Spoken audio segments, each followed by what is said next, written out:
Hello again.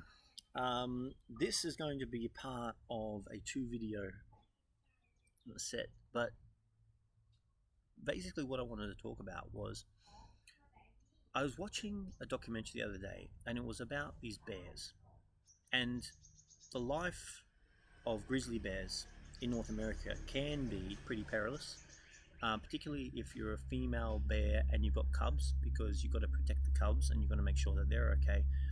And then they're under threat by anything. They can just die because of nature. But of course, she has to protect them from other male bears because the male bears try to kill the cubs so that she basically goes into heat again. It's just nature.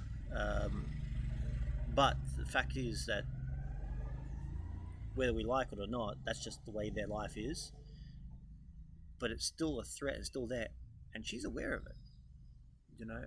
And I just noticed there's a big difference between something being a threat and something being a fear. And that's what the second part of the video is going to be. But I'm just going to lay a bit of a foundation here in the first part of the story.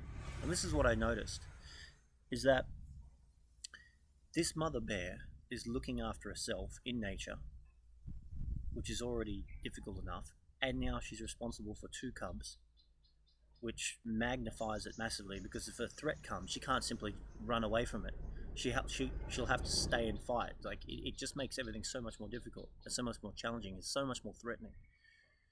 And the thing I was marveling at was their when I looked at the three together, I saw two little cubs playing in the long grass, and the mother bear would like every now and again look over, and then she'd go back to grazing or whatever she was doing, fishing maybe because they were near a river.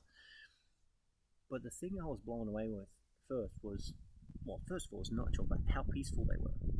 But then, as the narrator was talking about all the threats and all the danger, and there's poachers and there's grizzly bears come along, and then she has to get enough calories to survive the hibernation, and the bears have to have like her cubs have to have an. And as the narrator was explaining all the challenges she faces, like second to second of her life, like anything could happen at any time. It really struck me the contrast of the peace that they were experiencing. And then I thought to myself, she doesn't have. There's no police. There's no bear police. There's no bear ambulance. There's no bear hospital if something happens. There's no child welfare. There's nothing. There's no supermarket. Like she is completely alone against all these challenges with so much responsibility and so much danger around her all the time, and no one is coming to help. And yet, her and her cubs are constantly in a state of peace.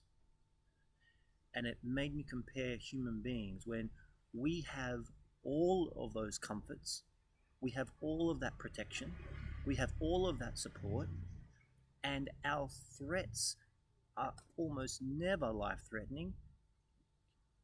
We lose our peace over someone's opinion of us, or if someone cut in front of us in traffic, or some other minor thing. I mean, think of the worst thing that's happened to you in the last month. It probably doesn't, it may have been terrible, but most of us, probably not even one of those things came anywhere near what she deals with moment to moment of that life. And yet she can walk around with peace with her cubs with no support. And yet we are all twisted up in fear and anxiety. And I think, and this will be the second part of the video, um, I think because animals understand the difference between fear and threat. Anyway, that was my takeaway from it. I just want to leave that story with you quickly. Like I said, I will follow this up with some more thoughts on the story. But that's it for me now. So I'll say goodbye, and as always, go get it. And I hope you took something away from that anyway.